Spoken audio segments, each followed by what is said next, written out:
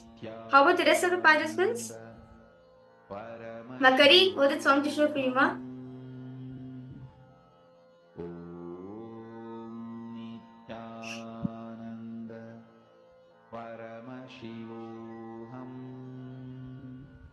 Okay, Claire, you posted stomach, nausea, diabetes, memory, anxiety, and third eye cleanser. Wow. You saw this herb as a third eye cleanser herb. That's nice. How about for you, ma Grazina? Ma Priyatrus Rupini? Hello. I'm pretty good. My stomach is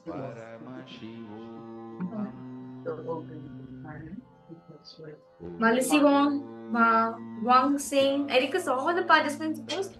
Just post as it is, whatever Swamiji has shown to you. That's fine. Ma Margarita, request you to post, ma.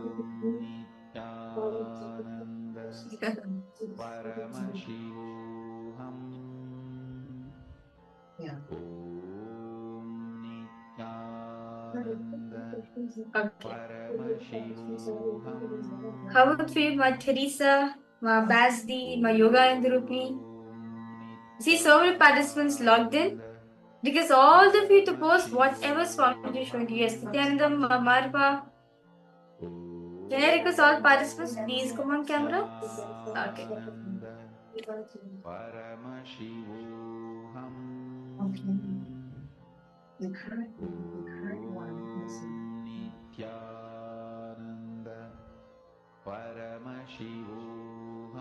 around minus. Yeah.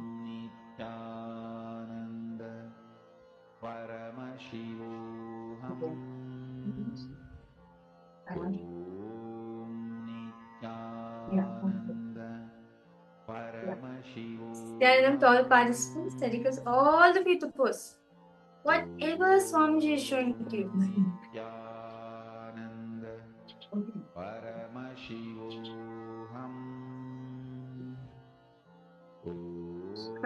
Yes, Nithyananda Marva, it's nice to see you too.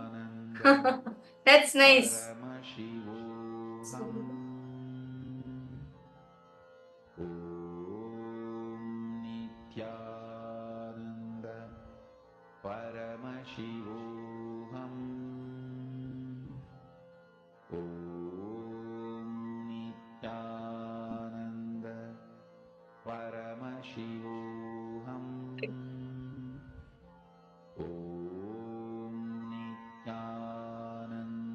Anyone else?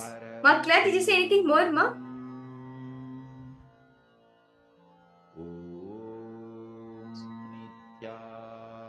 No, okay, no problem.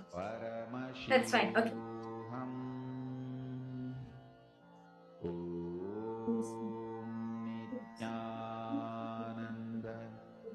Paramashivoham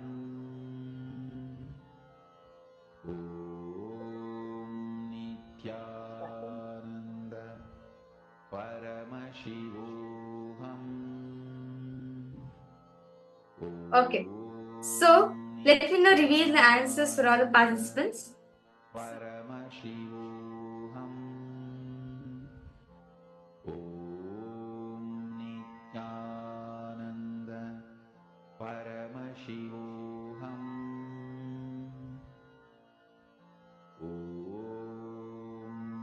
Nithyananda Paramashivoham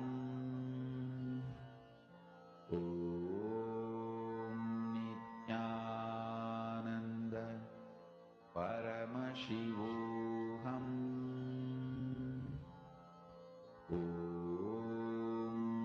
Nithyananda Paramashivoham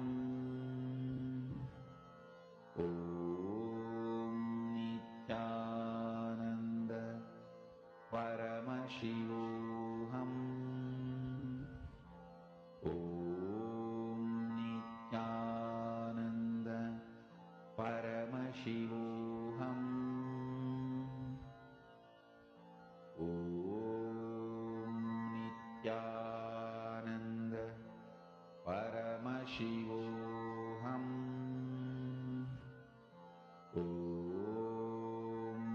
Nithyananda Paramashivoham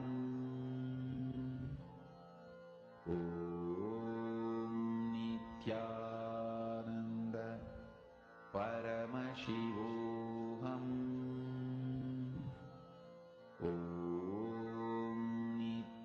Nithyananda Paramashivoham Nithyananda Paramashivoham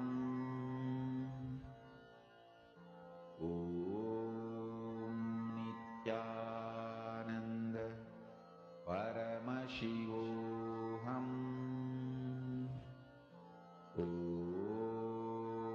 Nithyananda Paramashivoham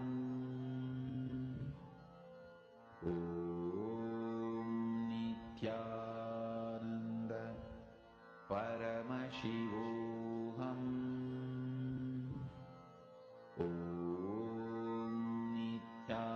Nithyananda Paramashivoham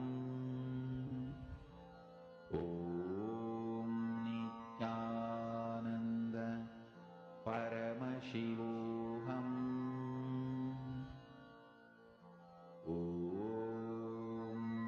Nithyananda Paramashivoham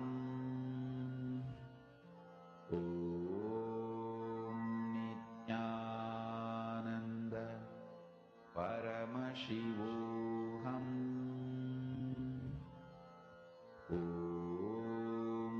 Most of the participants, most of you manifested. I think, Ma Fatima, you said it's used for beauty product too. That's wonderful, Ma. Wow, you manifested. And Ma Claire, yes, it is used for stomach also. Wow, all the participants, all of you are manifesting today. That's really wonderful to see. Okay, so with this, let us now move ahead to the next session. The next session is actually a very beautiful session, but Swamiji is going to be expanding on. No matter whatever happens in your life, you can never be violated. Understand? You may be going through anything, your ups and downs, but you can never be violated because you have permission. How can you be violated? So this is a very beautiful session. Let's now listen to this truth read by Swamiji himself.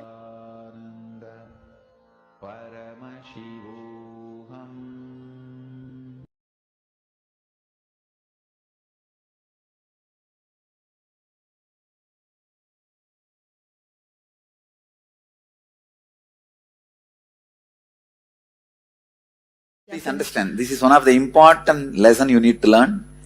Anything through which you try to maintain your identity will bring suffering. Yes.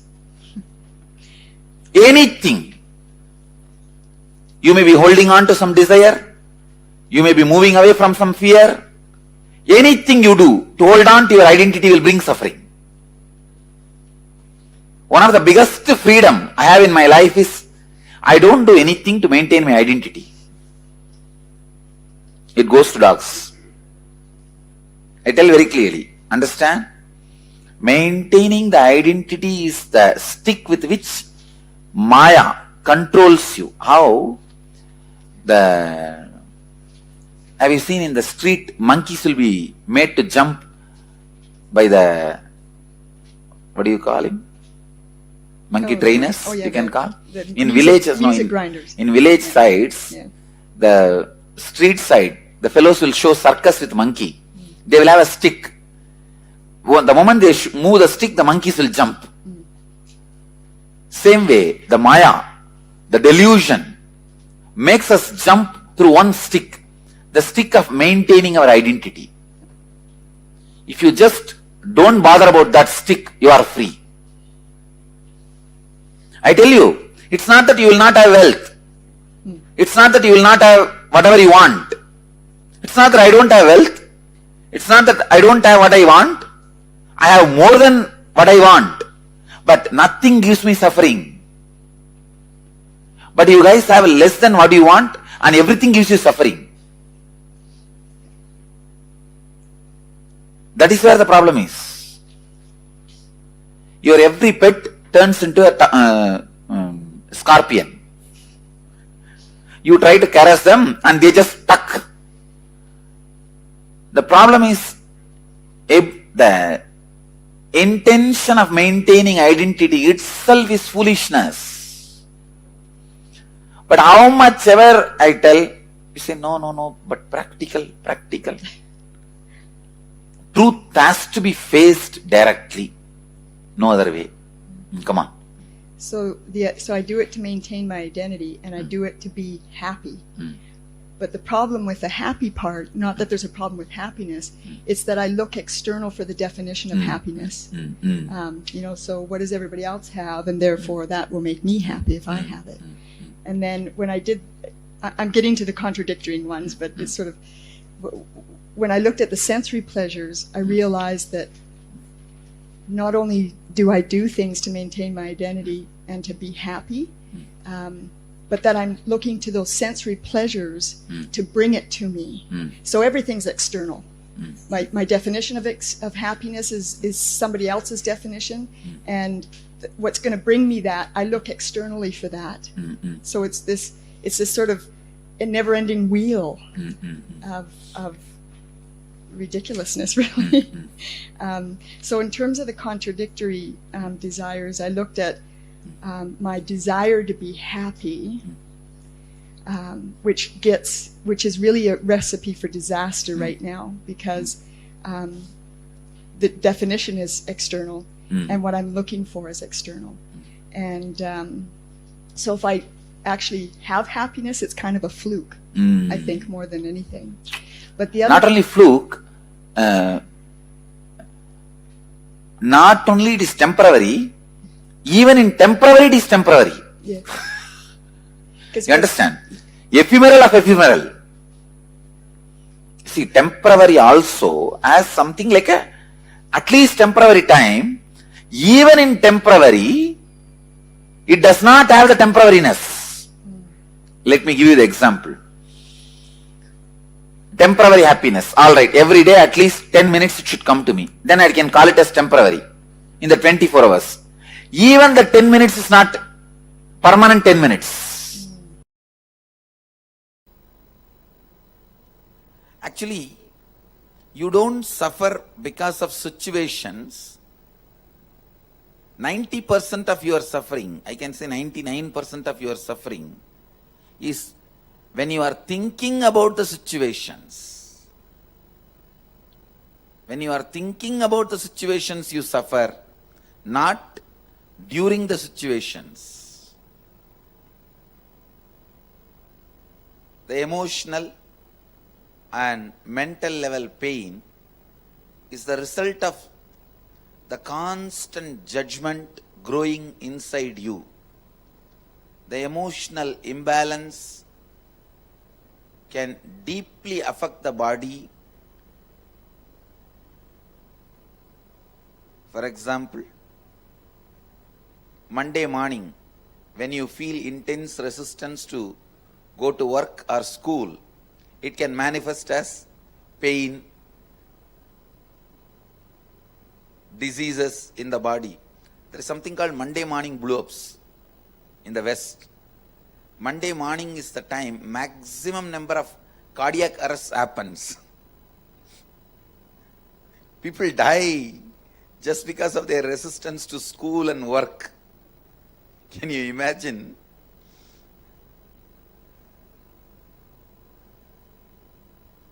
Actually, this going to work at particular time is one of the most powerful way to keep human beings slave. All the so-called civilizations use this as a method to keep human beings slave.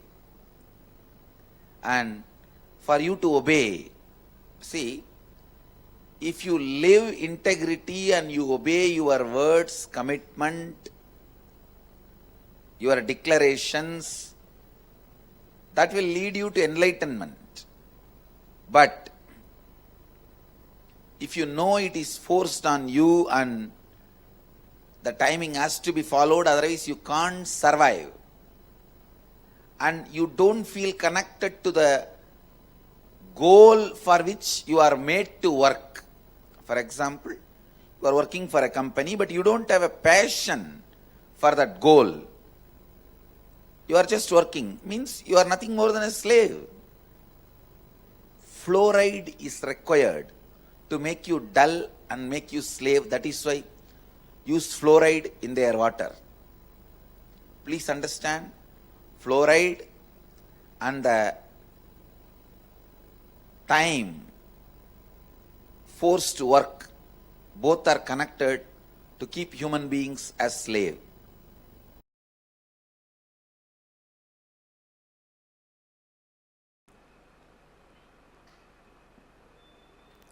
Go into the depths of completion, deeper and deeper and deeper levels of completion. You will discover you are your friend and you are your enemy. You are your God and you are your demon. Please listen. Go to the depths of completion.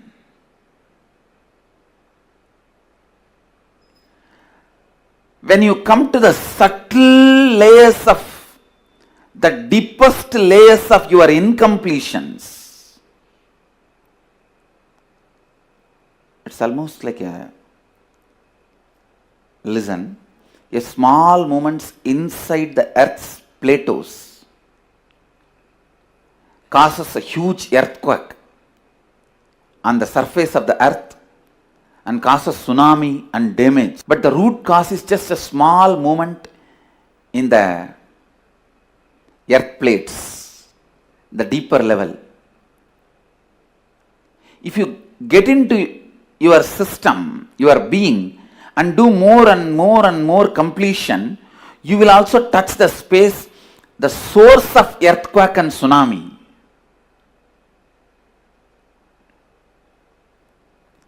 In that space, you will realize you are your best friend if you do completion.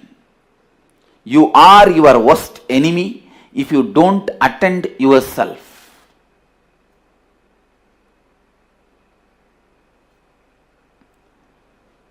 You are your God if you complete with yourself. You are your enemy if you don't complete with yourself. You are your demon if you don't complete with yourself. Listen. If you do more and more completion with yourself, I am not giving you false promises. you will experience so many miracle powers. So many miracle powers. So casually will be expressing. And if you don't complete with yourself, within no time, before even you come to senses, before even you realize, you would have sunk, you would have gone so deep, you will be constantly attracting accidents, you will be seeing the channel of accidents. Your whole life will be the long chain of accidents.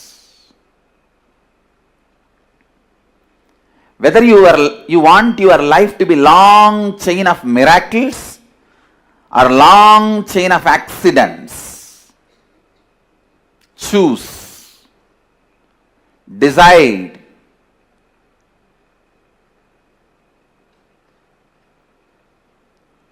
Whether you want your life to be long chain of accidents or whether you want your life to be long chain of miracles, choose. And I tell you, within a month of regular completion, you will realize how you yourself cherish so many things which you want to give up. How you yourself celebrate your ignorance. Find out the reason why you celebrate your ignorance, irresponsibility.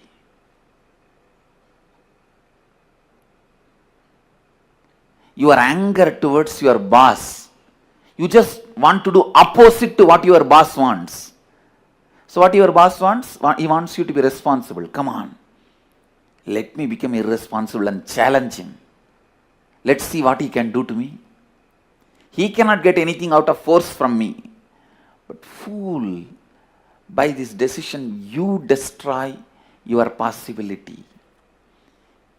He will not be the loser, you will be the loser. It is like a stupid, you drink the poison and expect your boss to die.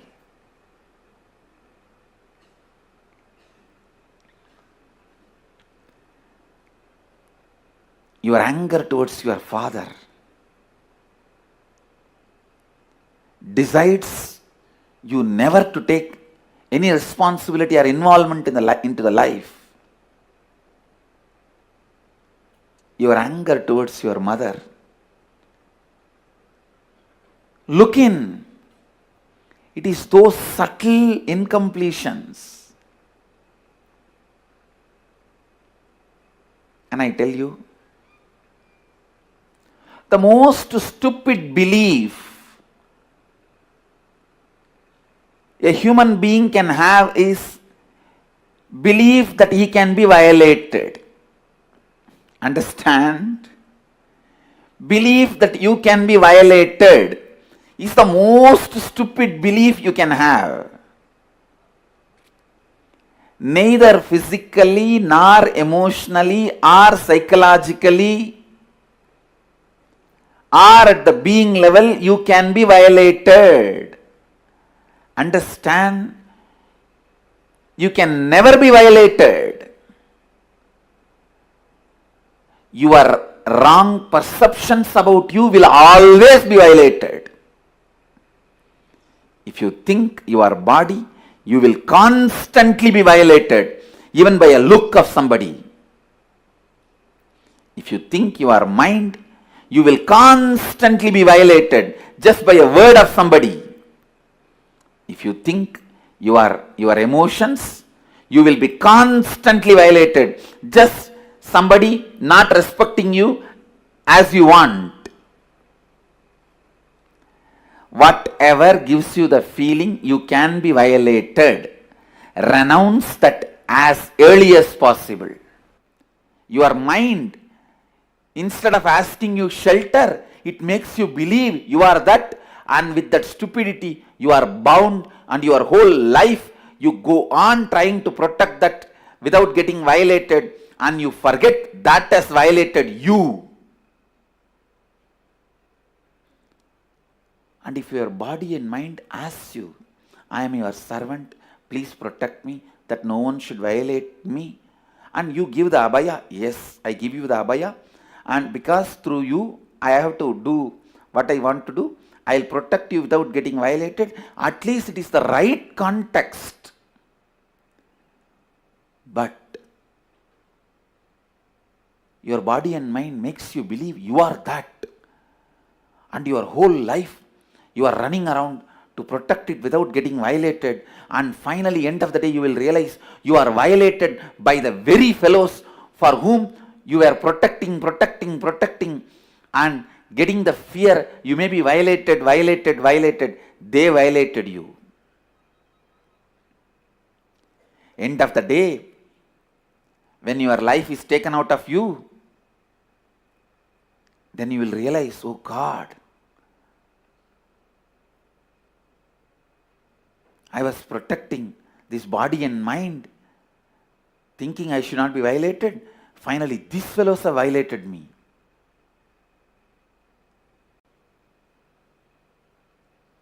You can never be violated.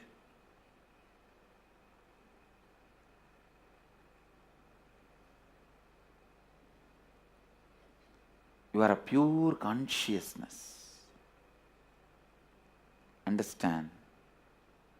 You can neither be cut nor be killed, or be burnt, or dried. And I tell you, if you create your whole nervous system with this one clarity, I can never be violated, what a power you will radiate to God. What an energy you guys will radiate. I wanted all our disciples to go to the tallest towers and mountains near your place, stand on the top and shout to the world, you can't be violated. Whatever makes you believe you can be violated is stupid. I really feel like Ramanuja today. That's what Ramanuja did.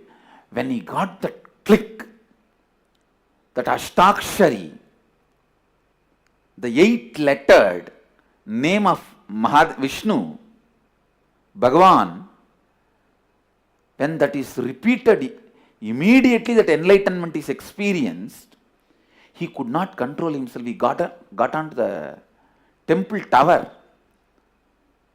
and said, my Guru has told me not to give this mantra to anyone and everyone, but I am telling you guys, all of you come and learn this mantra. You can immediately get the enlightenment and Vaikuntha.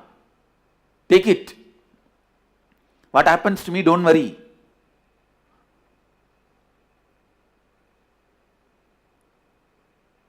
And I tell you, I am so sure of what I am talking.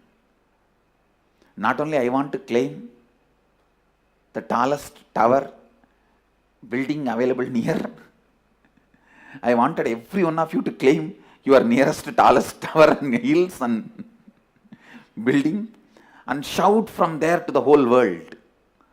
You can't be violated. Anything which makes you believe you can be violated is stupidity.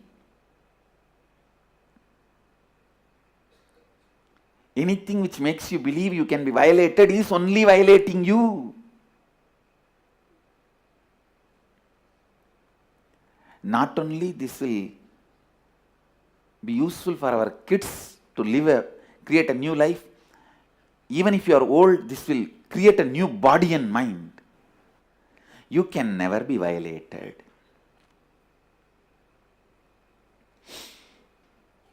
You can never be violated.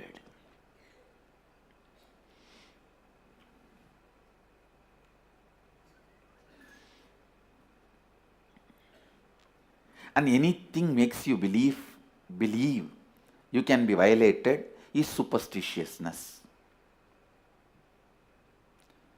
Anything makes you believe you can be violated is atheism. Atheistic idea.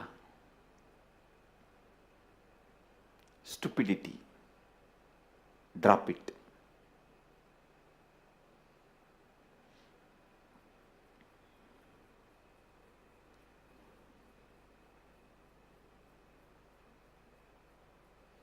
I bless you all and request Mahakala Bhairava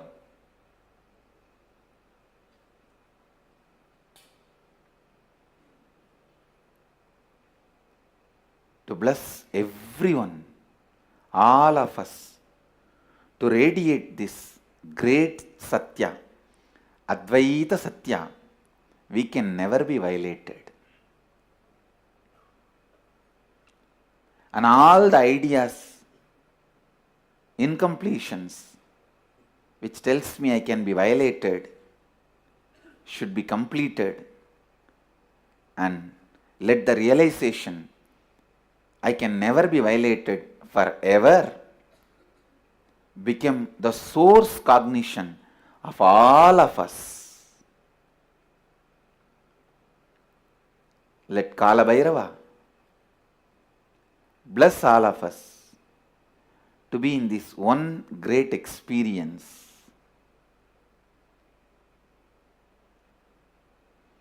Don't carry this thought, oh, like this many completion I have done, nothing works for me. No. Every time when you do new process, the completion level increases. Just the tipping point. Who knows? Today's completion can be tipping point. The 51%. So have that clarity, courage, confidence, and do completion. Experience, I cannot be violated. First, listen to this very carefully. Who and how you are being to yourself is the source, and that is exactly the way you behave with others. You are being to others. See, you are double-edged sword. I should say all side you are edged sword. The words you use towards others is the exact words you will use towards yourself. The words you use towards yourself is the exact words you will use towards others.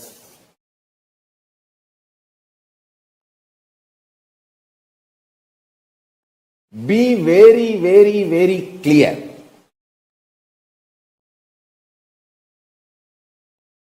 I'll tell you precisely. Non-violence with others is the way you will learn to be non-violent with yourself. Non-violent with yourself is the way you will learn non-violent to be with others. I tell you.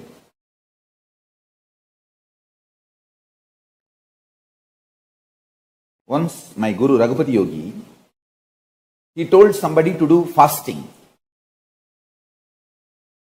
That person came back and reported after 36 hours, one and a half days, that he is having a gastric problem. He said, till that gas formed in the stomach, till that gets burnt, do fasting. And it feels like a medically not right or impossible and all that. But I saw that person within 4 or 5 days. It was actually like a juice fasting. Only juice and no solid food. In 4 or 5 days I saw that person's stomach became clean. The gastric problem got healed. And that very pattern of developing gas, if you don't eat, is broken. Is free, liberated.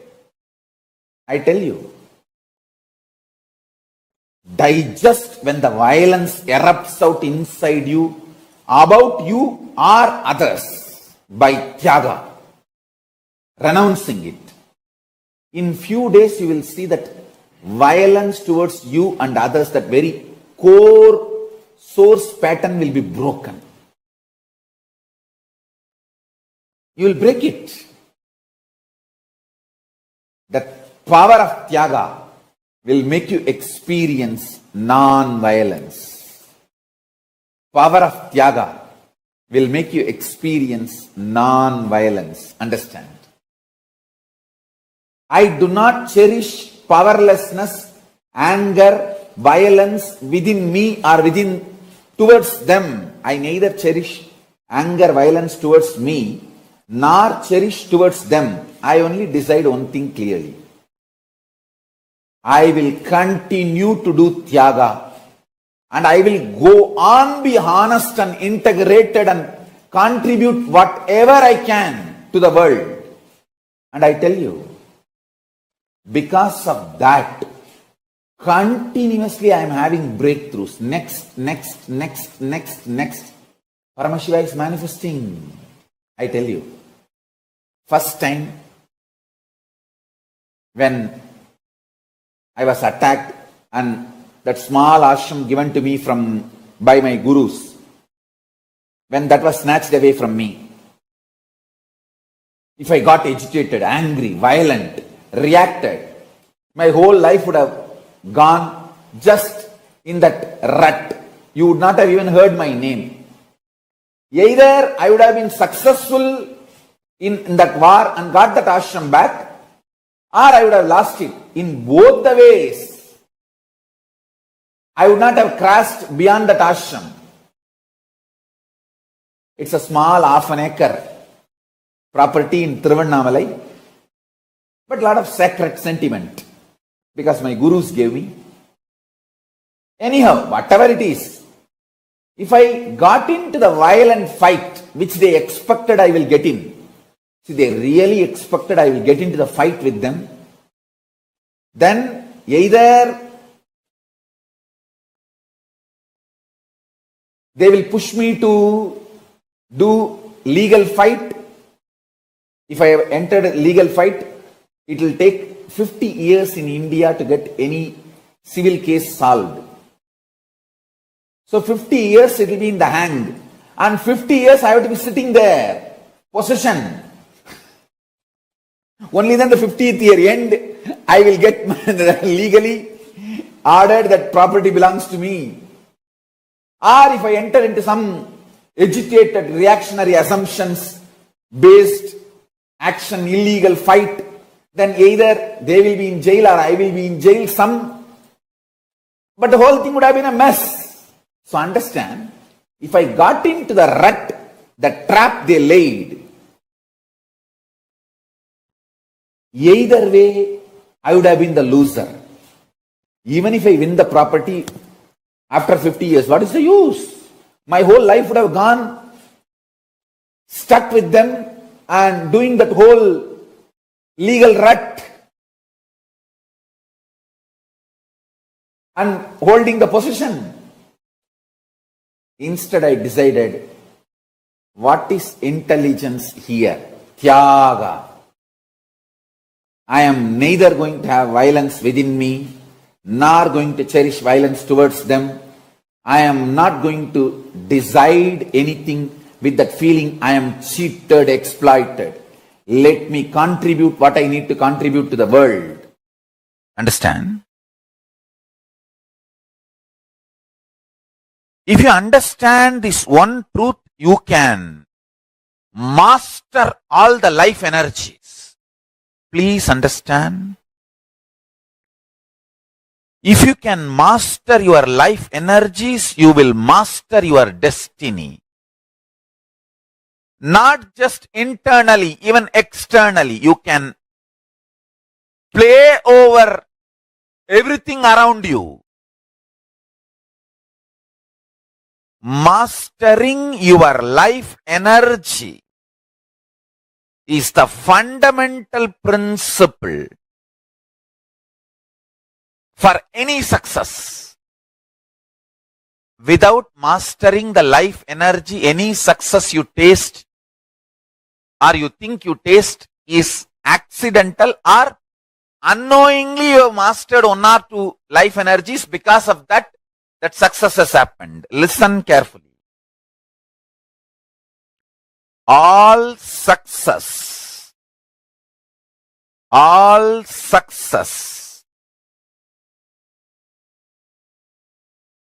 in the life can be just like that, achieved, manifested, if you master your life energies. Let me define the word life energies.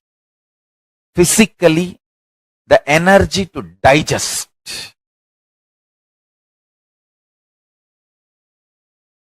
Psychologically, energy to tolerate. Emotionally, energy to sacrifice. Understand? All these are directly connected to Manipuraga. All these three. Energy to digest whatever you eat.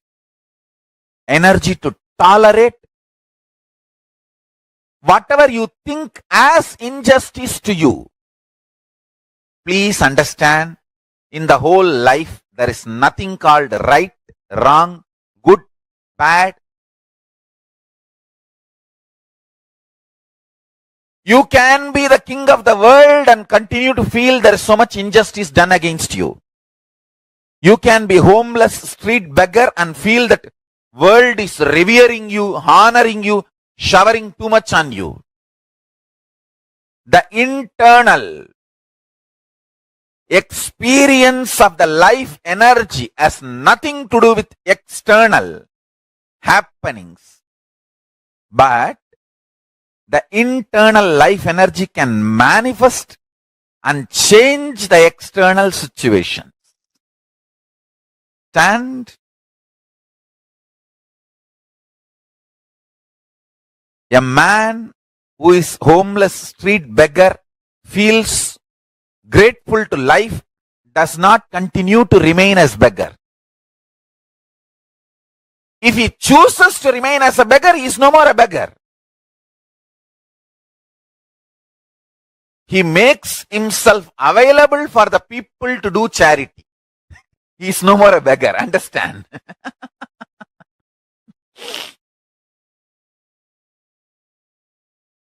Listen carefully. The essence of what I am trying to convey is mastering the life energies.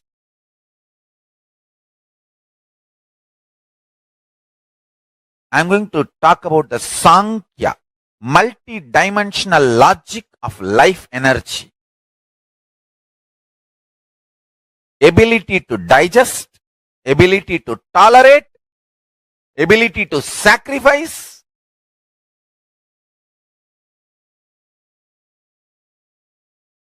ability to visualize consciously, ability to verbalize consciously, ability to hold your life energy balanced, powerful in your body. Understand?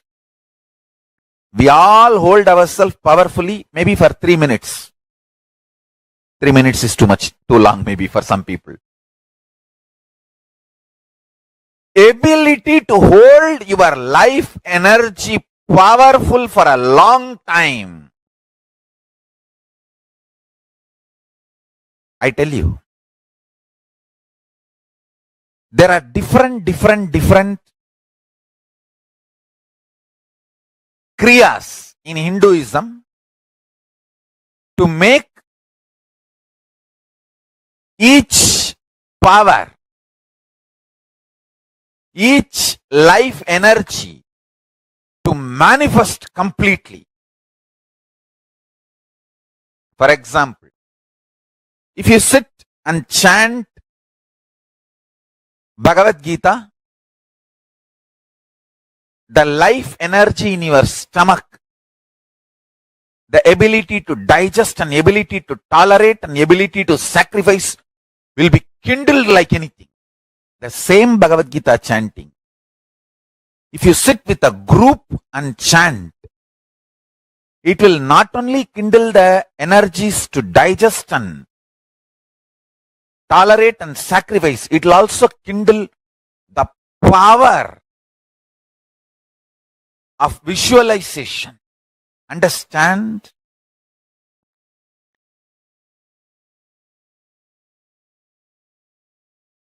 Each Kriya in Hindu tradition is designed to help you master life energies. And everyday puja is like your own reserve bank for life energies. Atma Linga is like your governor's signature. You can sign in any $1 billion note using Atma Linga for your life energy to manifest in you. Understand?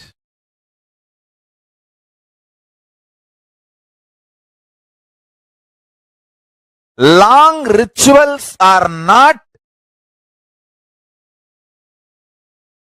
useless or unnecessary as a modern brainwashed Hindu thinks. Long rituals are the most powerful method, science, kriya,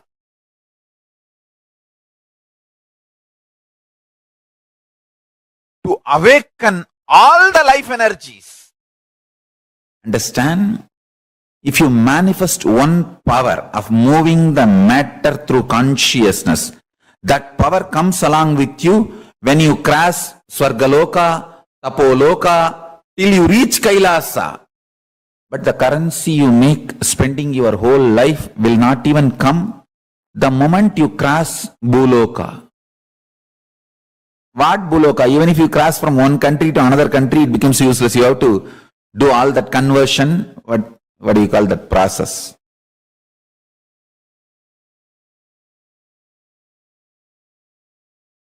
Understand the currency conversion you have to do.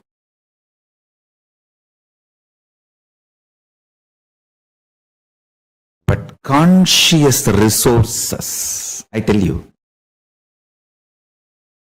the ability to sit in Paramashanta Swarupa when anger, violence, lust, all of them come inside you and try to justify their existence.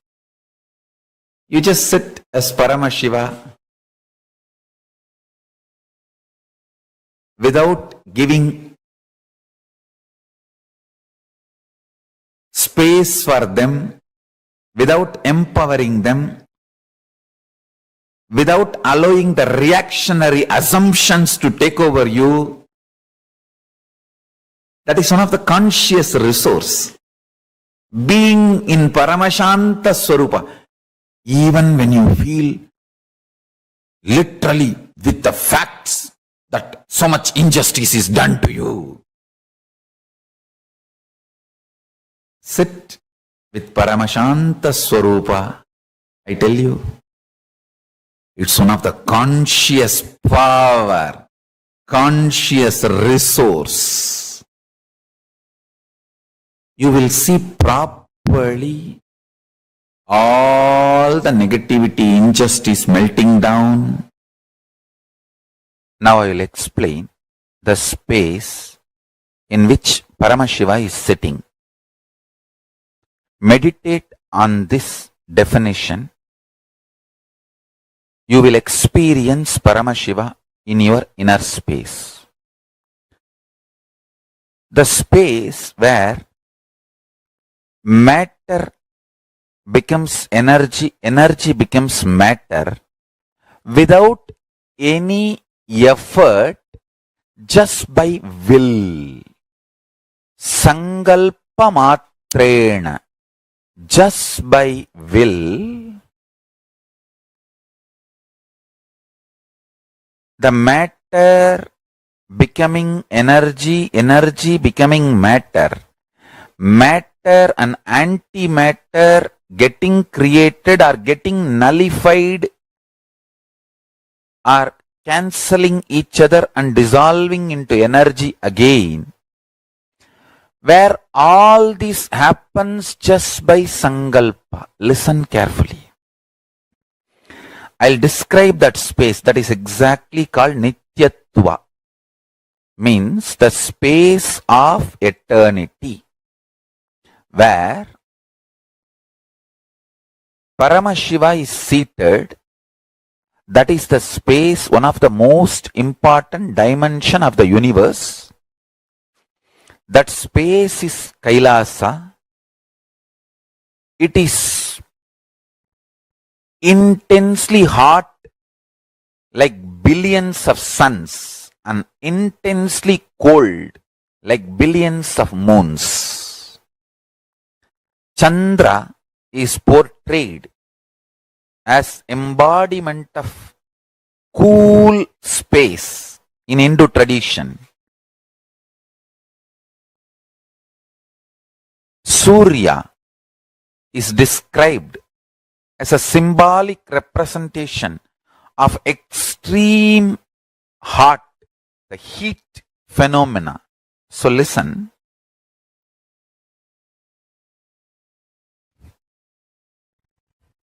Koti Surya, crores of sun's heat.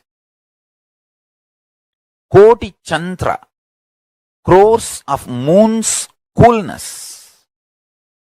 Put together is the space of Nityatva, where matter becoming energy, energy becoming matter, matter becoming antimatter, or antimatter becoming matter, or antimatter and matter cancelling each other and becoming energy. All this and something more which I am not able to verbalize, all this happens just by will, Sankalpa, without any effort. That is the space of Nityatva. Understand?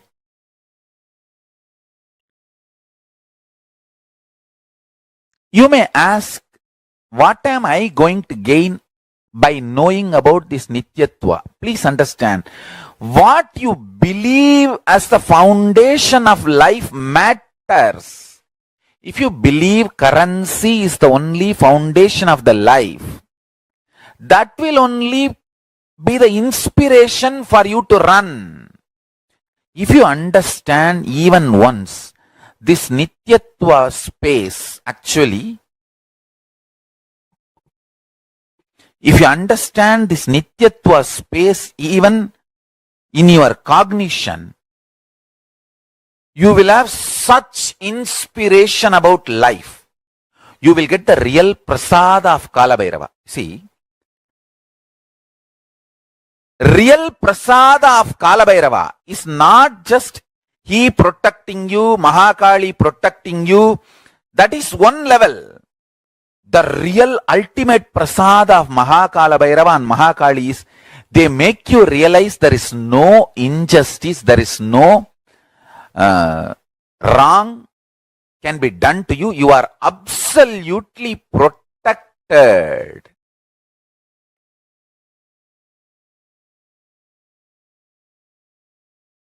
I tell you, the biggest boon Mahakalabhairava and Mahakali has given me is they made me realize I am at their feet and I am protected forever.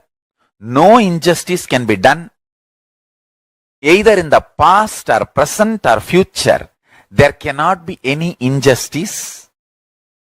They are there in me, with me. This is the greatest blessing I received from them. See, they are also, Mahakalabhairava and Mahakali are protecting me. But internally they have given me this strength, extreme powerfulness, I tell you. That is the greatest blessing you can receive from Mahakalabhairava and Mahakali. You can check whether you have a Mahakali's blessings or not. When you have Mahakalabhairava, Mahakali's blessings, first thing they will make you feel, experience, you cannot be violated. You are protected forever.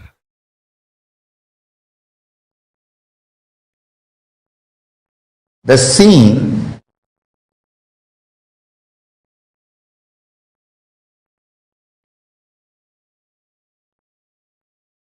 is always seen based on the frequency and quality of the existence of the seer. Seen is always seen based on the quality of the existence of the seer.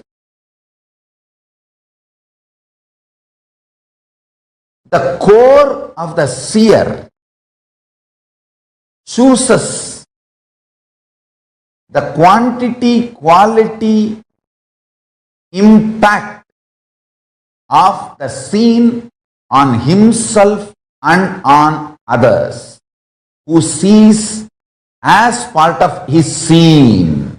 Understand? Even what you think as others is part of your seen. So the base for the existence of your first person, second person, third person, all the three are the seer. So do not try to make the seen absolutely independent of the seer by dissolving the responsibility of the seer and the impact of the seer on the seen, whether first person, second person or third person. Listen. I'll expand now. Fundamentally,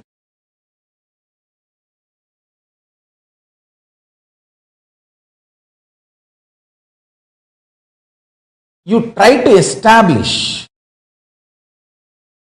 the seen is independent of seer so that you can put the responsibility for your life on others. When you realize the truth that seer is responsible for the seen, you need to work, alter, transform, evolve. That's too much of work. You can always say, oh, no. You can always find some false reason why external reasons are responsible, not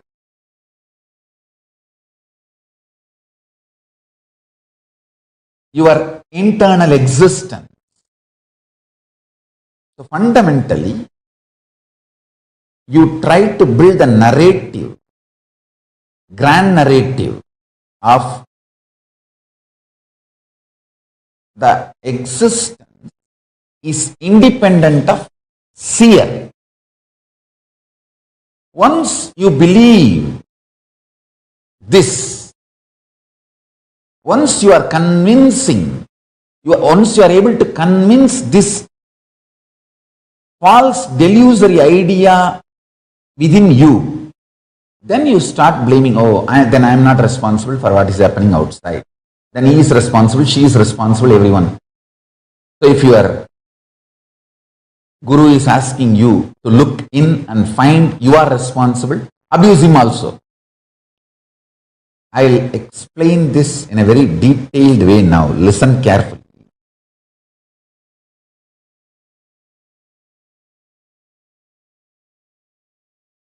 The fundamental delusion is you casually start believing that the seen is absolutely independent of the seer, which is false. And the false logic, binary logic you start using is, I am seeing A and B in my scene. The A and B also is seeing the same scenes I am seeing. Like for example, person A, person B, my spouse, my kids, my family, all of them I am seeing. I am seeing the ocean and they are also seeing the ocean. So ocean is a reality, which is not the absolute multi-dimensional real logic of life. This is binary logic. Listen, you are forgetting it is the life oozing out of you is only manifesting as your family, friends, relatives and as a ocean. So your first person, second person, third person, everything is finally permeated by your source person, the seer.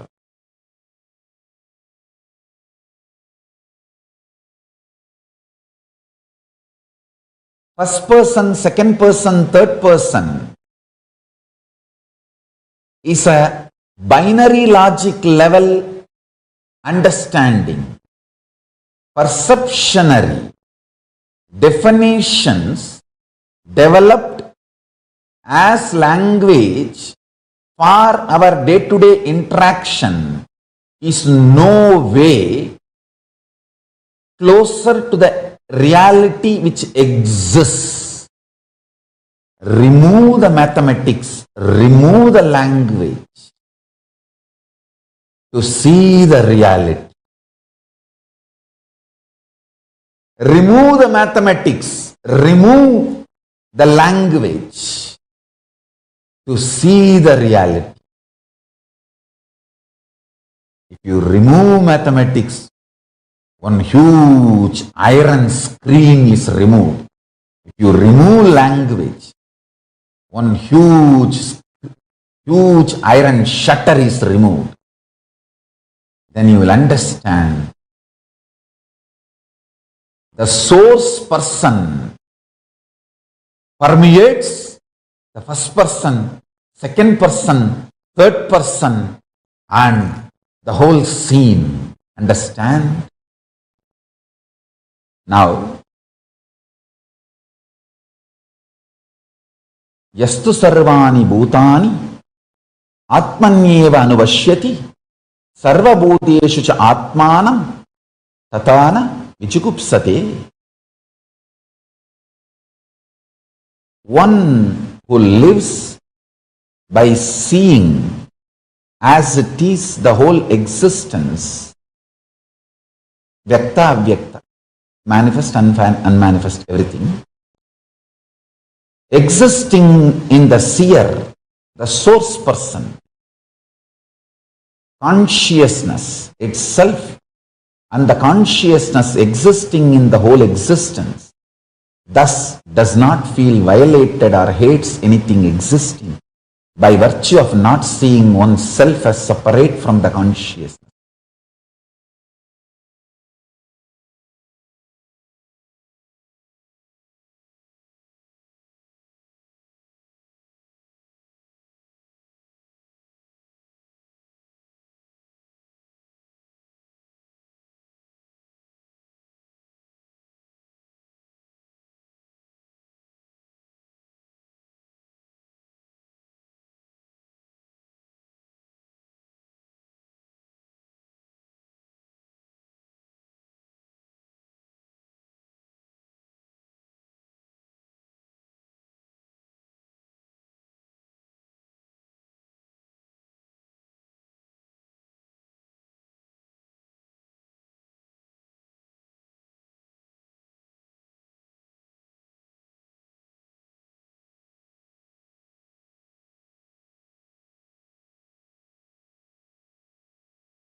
Nithyananda.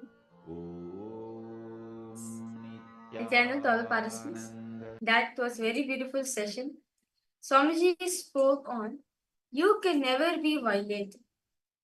No matter whatever happens, you can never be violated. Right. Because all participants suppose they're understanding how is it for all of you. What do each and every of you understand? As you can never be violated.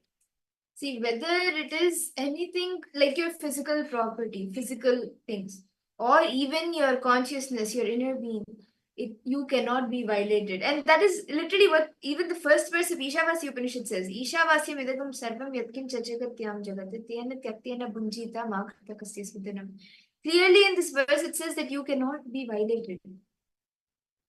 Whether it is your, like, covet not the wealth of anyone at all. It says beautifully, and you cannot be violated is the ultimate truth. You are consciousness, you are Paramashiva. How can you be violated? Sandra, very beautifully Swamiji spoke, right? How it was our decision to become violated in the first place. Let's give an example. Let's say my mother was shouting at me. Like, I'm just giving it as an example, but we actually don't do that. Okay, she's shouting at me. It is my decision whether I take the shouting or not, whether I'll allow it to affect my inner space or not. If I take the decision, okay, I'm going to let it affect my inner space, I'm violating myself, meaning like, okay, see, she's shouting at me, I'm a failure, I know how to do things properly, and yeah. But whereas, if I take the shouting, but if I decide, no, I am Paramashiva, let me just take the essence what you're conveying and let me rebuild myself with that. You will see that you will not get affected at all. You will not get affected no matter what people say to you. You may take the actual activity as a learning, but the powerlessness that may have happened will not happen in you because your consciousness cannot be violated. You cannot be violated. So understand, no matter whatever happens in your life, you can never be violated. As the first and fundamental thing Swamiji says, if you're being violated, it is your own choice. It is because you have decided to get violated.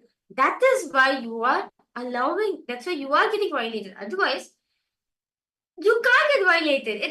It's actually a very powerful, deep, very powerful cognition Swamiji is given that it is our decision only why we're choosing to be violated. For example, somebody comes and tells you, it could be somebody close or it could even be a stranger. Somebody comes and tells you you're a penguin. You're not going to be affected by it because you know that you are not a penguin, so you're not going to allow that word to affect you. You're just going to say, okay, fine, and you're going to walk on, you're going to continue. It's not going to affect you. You're not going to take it on yourself.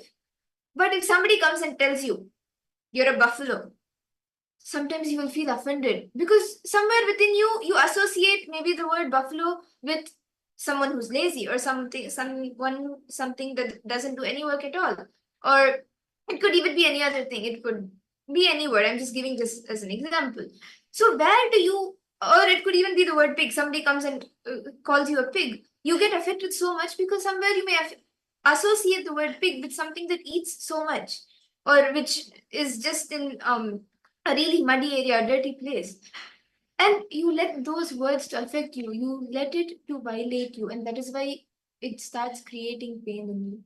But when you don't allow the words, the happenings, the situations around you to affect you, that is when you will actually start feeling powerless. And you ultimately, you cannot be violated. Your consciousness cannot be violated. That is the truth. Understand, if you're getting violated, that means you're associating yourself with it. Only when you associate yourself with it, you even get violated in the first place. Otherwise, to give an example, Swamiji, right? So much is being done to Swamiji, like to give the amount of love and hate speech done on Swamiji. But Swamiji never takes it. Swamiji never gets affected by it. He only thinks, how can I make myself more available to the people? How can I focus on reviving this ancient science? How can I focus on building Kailasa? That is what made Swamiji to build Kailasa right. In spite of what all the things Swamiji went through, Swamiji was very clear. I can never be violated. I am Paramashiva. How can I be violated? Understand, that's the same technique Swamiji is giving for all of us, where you can never be violated. Understand? If pain is being caused on you, if you're experiencing pain in your life, that means you're associating it with yourself. You're allowing that pain to come inside of you. But the moment you decide, I'm not going to allow that pain to come, I'm not going to associate myself with it, you'll see, you'll be able to manifest whatever you want. You'll have the strength, the powerfulness to handle whatever you want in you, whatever comes in you. So now, I request all participants to please pen down 5 feelings of which you felt violated.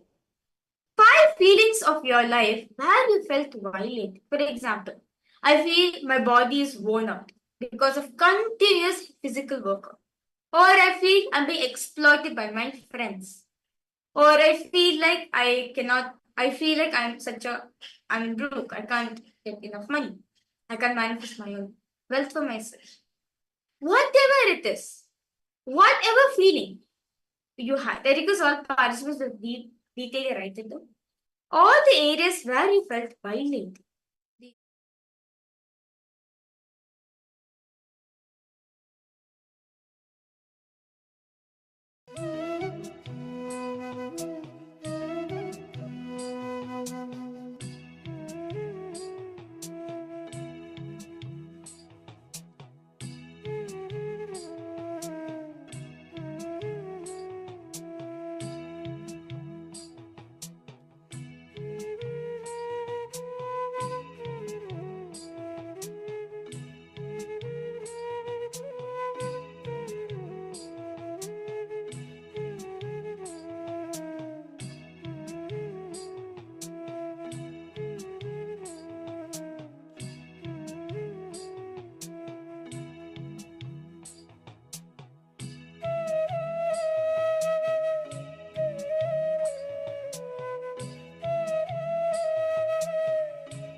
times, 5 times when you felt violated in your life.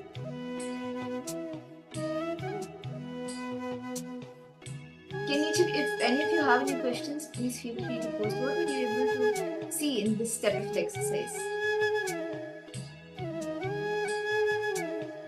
Shall we all move to the next step?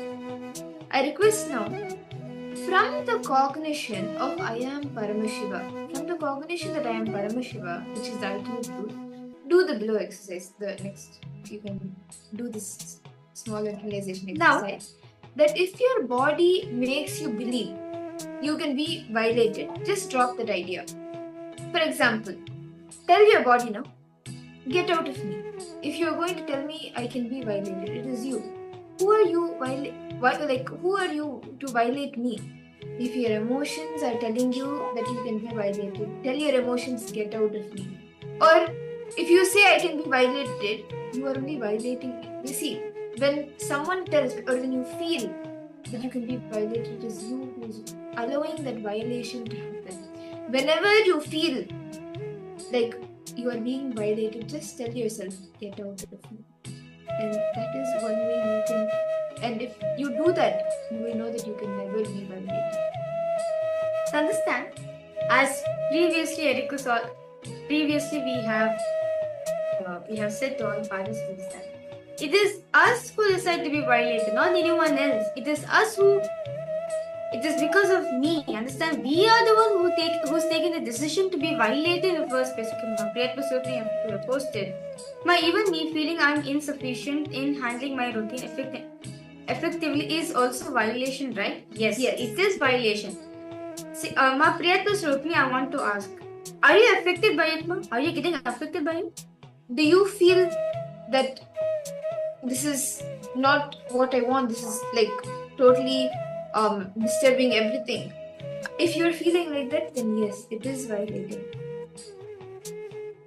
See, even though you're not able to handle your routine, yes, you feel it because you are violated. You are getting violated by it. You're allowing that to violate you. That is why you're even getting affected. Otherwise, if at all you feel, if at all the routine is not affecting you, if at all you not feel violated by it, you'll only see various different ways for you to align your routine, for you to get yourself organized. Instead of becoming organized, we feel violated for it. Yes, Nithyananda, Ma Parameshwari Krishna, Nithyananda, Ma, welcome for the program. Ma Anandeshwari, Ma Irene Levels, Nithyanandam to you. Ma Jnana Pradayini. Each of you can post. Have each of you been able to write down 5 aspects of your life where you are feeling violated? See, understand, when you become aware, when you know, okay, these are the places where I'm feeling violated, then you can take a decision. I am Paramashiva. How can this violate me? How can I be violated if I am Paramashiva? And you can just tell that to get out of your system, get out of you, and not let that idea, that those thought currents, violation could come in any form. However, whatever form it comes in, you can just tell it to get out, and you can be in that space of, like, you can feel unclutched and not allow yourself to be violated. Ma Claire, you have any questions or you want to share something? Ma Claire, Ma Grazina?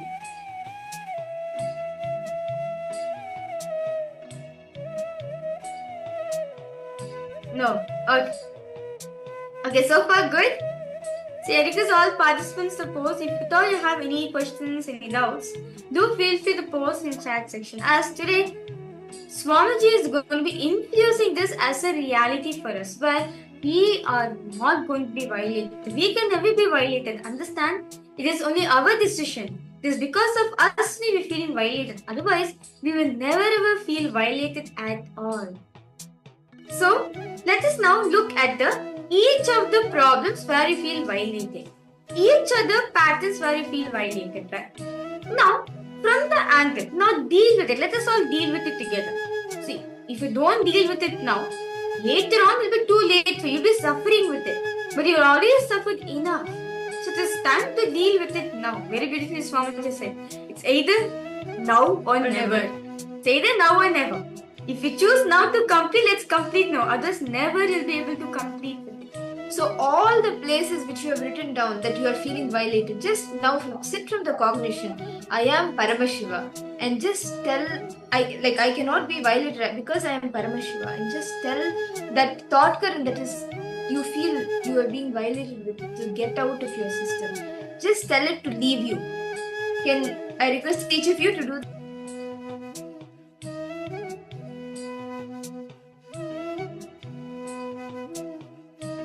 Take me and just tell it to get.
I hope each of you have been able to, from the cognition that I am Paramashiva, just tell all the cognitions, thought currents that make you feel that you're violated to get out of your system.